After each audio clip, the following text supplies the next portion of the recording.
ብላ ከቅፎ ውስጥ ታስገባኛለህ፣ የእናትነት ሽታ ታሳየኛለህ ብዬ ሳስብ በ6 ወር ጥላሽ ሄዳ በ15 ዓመትሽ ነው አይደለ? በ16 ዓመትሽ ነው የተገናኛችሁት። በ15 ዓመትሽ በስልክ ነው ያወራችሁት። በ16 ዓመትሽ ነው በአካል የተገናኛችሁት አይደል? ስለዚህ በ6 ወር ጥላሽ የሄደች እናት 16 ዓመትሽ ስታገኝሽ ምን አይነት ፊሊንግ ነው የሚኖራት? ማለት አይዶ ነው ምንም ማለት አቅፋ እንኳን አልሳበችኝ። አባትሽ ምንድን ያደረጋት? ምንድን ነው አደረገኝ የምትለው አባት?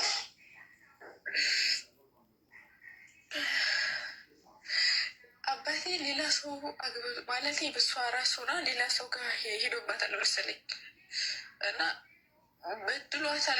አንቺን አራስ ሆና ነው ሌላ ሴት ጋር የሄደባት፣ አንቺን አራስ ሆና። ስለዚህ አንቺን እንደ ምክንያት የባሏ የአባትሽ ሌላ ሴት ጋር መሄድ አንቺን እንደ ምክንያት ነው የምታደርግሽ። እኔን ብቻ ሳይሆን ታናሽ ወንድሜንም አትወደው። በቃ ከሱ መምጣታችንን አትወደንም። በቃ ከዛ አልቻልኩም። በቃ አልኳት እናቴ በቃ ከዚህ በኋላ እኔና አንቺ አብረን አንስራ፣ ሌላ ቤት ልስራ፣ ገንዘብሽን እሰጥሻለሁ አልኳት። ምክንያቱም ከኔ ገንዘብ ብቻ እንደምፈልግ በቃ ገባኝ፣ ሁሉም ነገር ማለት ነው። በዳማ ኒንች ብላ ሀዲያ እንኳን ስሰጠኝ የታደረግሽው ነው የምትለኝ። ሀዲያ እንኳን ስሰጥ ማለት ነው። ከዛ በቃ ሁሉም ነገር ሲሰለችኝ ስነግራት እኔ እዚህ ሀገር ሰው አላውቅም፣ ቤተሰብ በርግጥ አለኝ፣ ግን እዚህ ሀገር እኔ ማንም ጋር አልደዋወልም። እሷ ጋር ብቻ ነው እዛ እውነት ያለችው፣ እሷ ጋር ነው የምኖረው። ስልክም የለኝም፣ በምንም ጋር ልደዋወልክ። ሰላም አለይኩም ወራህመቱላሂ ወበረካቱ። ውድ የተከበራችሁና የተወደዳችሁ የሉት ቤተሰቦች እንደምን አላችሁ? እንደምን ቆያችሁ? እንደምን ሰነበታችሁ? ከኔ ጋር አልሐምዱሊላህ ረብል ዓለሚን ሁሉ ሰላም፣ ሁሉ መልካም ነው። ለዚህ ዩቲዩብ ቻናል አዲስ ሆናችሁ ላይክ እና ሼር ሰብስክራይብ እያደረጋችሁ ቤተሰብ እንድትሆኑ በትህትና ጠይቃለሁ ማለት ነው። መግቢያ ላይ እንደተመለከታችሁት እንግዲህ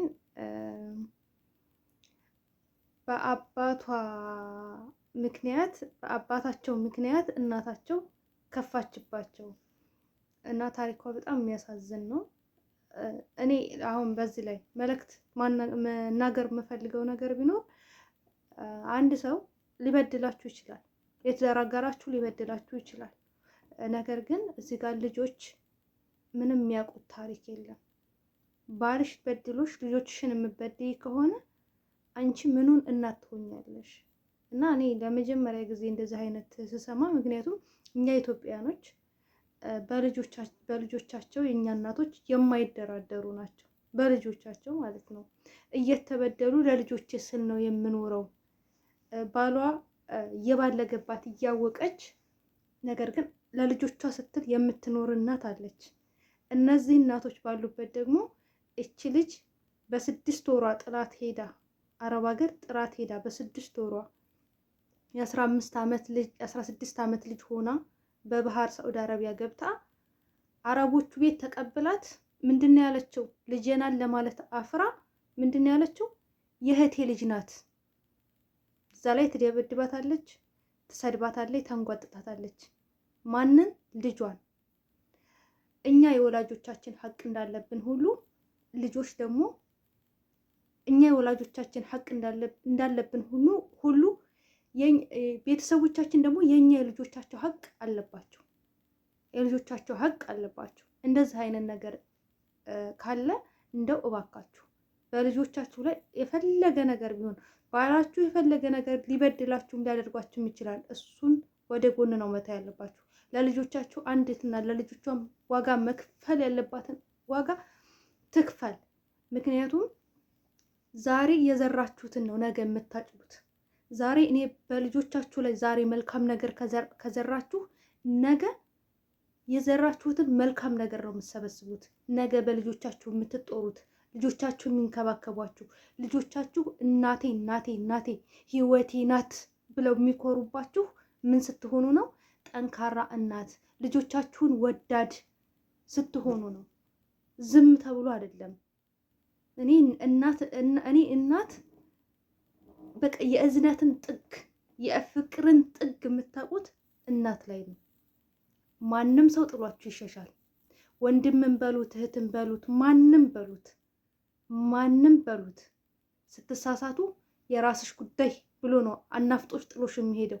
እናታችሁ ግን ብትሳሳቱ እንኳን ጥላችሁ አትሄድም እስተማውቀው ድረስ ማለት ነው። እና እንዴት እንደሆነ አላቅም።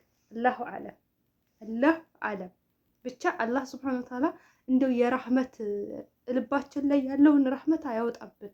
ያ ራህመት ከወጣ ልባችን ላይ እዝነት ከሌለ ከባድ ነው እና በጣም ደንግጫለሁ። ማሳዝኖኛልም ታሪኩ ማለት ነው። አላቅም ብቻ ግን አባት በበደለው ልጅ አይጠየቅም። ብቻ የምንሰማቸው ነገራቶች ትንሽ ይከብዳሉ። ሌላ ደግሞ በጣም ሌላ ታሪክ አለ ደግሞ እሱን ደግሞ ላስደምጣችሁ እስቲ።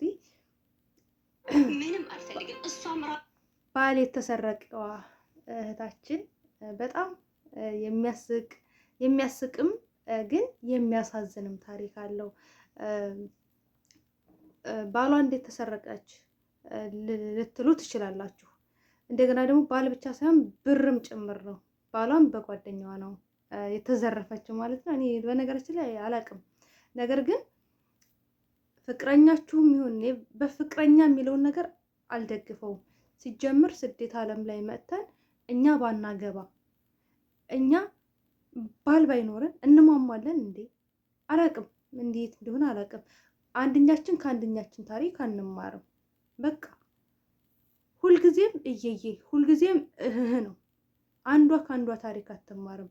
ፌስቡክ ላይ ለተዋወቅሽው ሰው ፌስቡክ ላይ ላገኘሽው ሰው ያገኘሽውን ሰው ባሌ ብለሽ በሙሉ ልብ ልትናገሪያችም እንኳን አይደለም ፌስቡክ ላይ ያገኛችሁት ሰው ይቅርና በሰማንያ የተጋባችሁት ባል እንኳን ባሌ ነው ሊባል አይችልም። ምክንያቱም ከጊዜው አንጻር ሰው ከሰውነት ደረጃ የወጣበት ጊዜ ላይ ነው ያለው።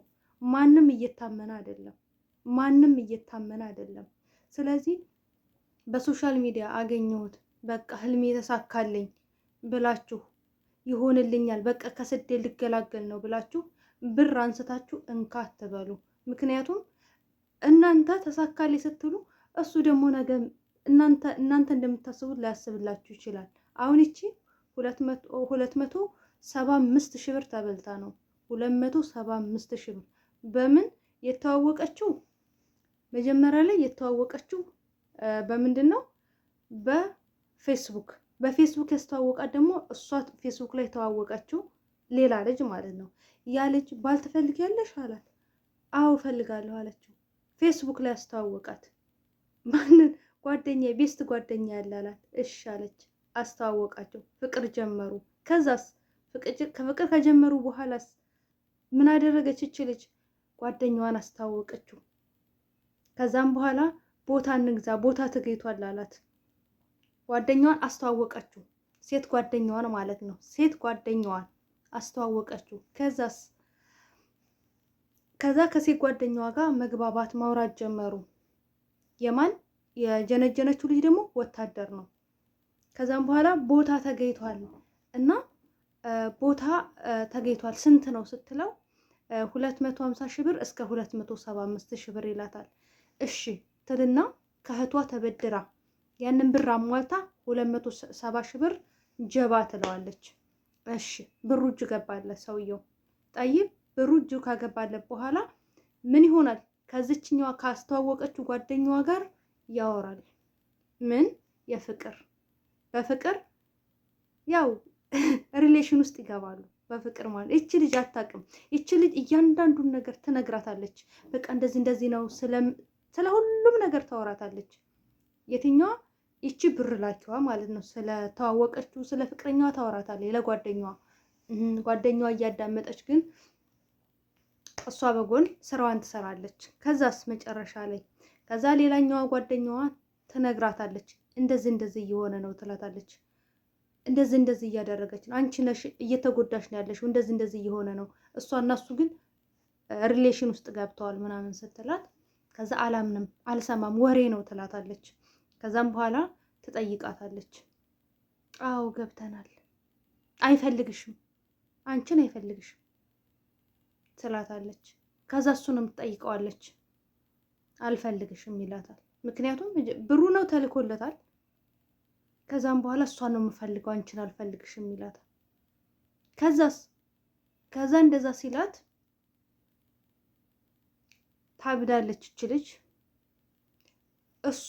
እሱም ፕሮፋይላቸው ላይ እሷ የዛች ጓደኛዋን ፎቶ እሷ ጓደኛዋ የዝን የፍቅረኛዋን ፎቶ የወታደሩን እሱ ደግሞ የጓደኛዋን ፎቶ አደረጉ ሶሻል ሚዲያቸው ላይ፣ ኢሟቸው ላይ፣ ዋትሳፓቸው ላይ። ከዛ ብርሽ ነው ይወረወርልሻል፣ ምን ትፈልጋለሽ? አይፈልግሽም ትላታለች። ብሯን እንኳን ልሰጣት። ከዛም በኋላ መጥታ እየየ እያለች ይኸው ታለቅሳለች። ይኸው አዳምጡ። ሄዷል እሱ ሄድ ምንም አልፈልግም። እሷም ራሱ እዚህ ነው ያለችው። ትጠየቅልኝ እዚህ ጋር ቀርባ ምን እንደበደልኩ። ማነው ቲክቶክ ስሟ? ማሜ ተክለወልድ ነው የሚለው። ማሜ ተክለወልድ። እሺ ጻፍነዋ ኮመንት ላይ እሺ። ሄዷል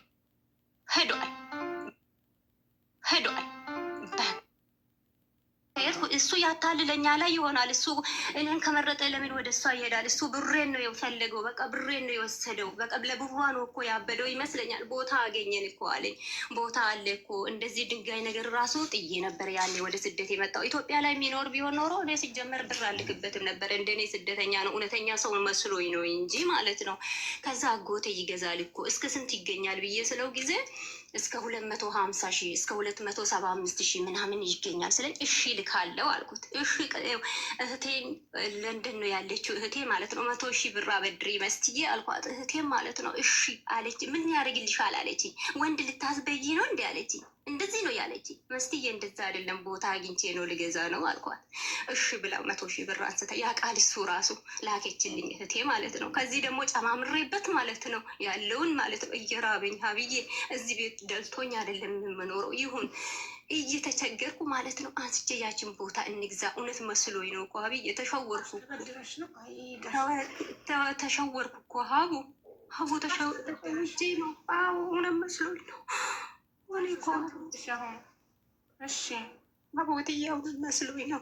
የእሱን ቁጥር እሰጥሻለሁ። እስኪ ተፈለግሽ አድርጌኝ ቅበሪኝ። ሞቻለሁ ትንሽ ብር ቢሆን ይቃለሁ። በቃ ችግር የለም። አሁን ቁጥርሽን ወስዳለሁ። የእሱንም ቁጥር ትልኪልኛለሽ። አይ መከራዬ፣ እንደው ምን ይሻለኛል? መቼ ነው የሚያልቀው ይሄ ጉዳይ?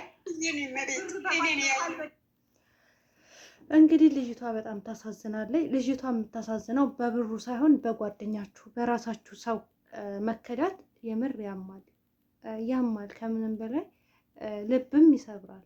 በራሳችሁ ሰው መከዳት፣ በራሳችሁ ሰው መታለል፣ ይሄ በጣም ነው የሚያመው ሀቂቃ ማለት ነው። ሴት እህቶች እንግዲህ እውነት ለመናገር ጓደኛ ከሆናችሁ ታመኑ፣ ካልታመናችሁ ደግሞ ጓደኝነት ይቅርባችሁ። አስፈላጊ ስላልሆነ ማለት ከማንም ጋር አትቅረቡ። ታማኝነት ለራስ ነው። ታማኝ ጓደኛ መሆን ካልቻላችሁ ከማንም ሰው አትቅረቡ። ከማንም ሰው ለጓደኛችሁ እስከ ጥግ ድረስ ዋጋ የማትከፍሉ ከሆነ የጓደኛችሁ ደስታ የማስደስታችሁ ከሆነ የጓደኛችሁን ሀዘን የምትፈልጉ ከሆነ አስፈላጊ አይደለም ጓደኝነት ማለት ነው። መጀመሪያ ጓደኛ ስትሉ የጓደኝነትን ዋጋ ማወቅ አለባችሁ።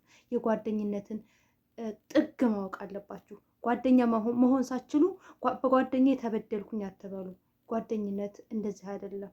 ጓደኝነት የጓደኛን እንባ ማየት አይደለም። ጓደኝነት የጓደኛን ምን ደስታ መንጠቅ አይደለም። ይሄ ከሆነ ይቅር። ጓደኝነት ለጓደኝነት አትመጥኑም። እንደዚህ አይነት ባህሪ ካላችሁ ለጓደኝነት አትመጥኑም። መጀመሪያ እኔ ማን ነኝ ማለት አለባችሁ። እራሳችሁን መገምገም አለባችሁ እላችኋለሁ። እንግዲህ ለዛሬ ይዤላችሁ የመጣሁትኝ ይሄንን ይመስላል። በሌላ ቪዲዮ እስከምንገናኝ ድረስ በያላችሁበት ዓለም ዳርቻ ሰላማችሁ ብዝት ይበልኝ። ወዳችኋለሁ፣ አከብራችኋለሁ። ውዶች ማሮች፣ ለዚህ ዩቲዩብ ቻናል አዲስ ሆናችሁ ላይክ፣ ሼር፣ ሰብስክራይብ ማድረጋችሁ እንዳትረሱ። ባይ ባይ።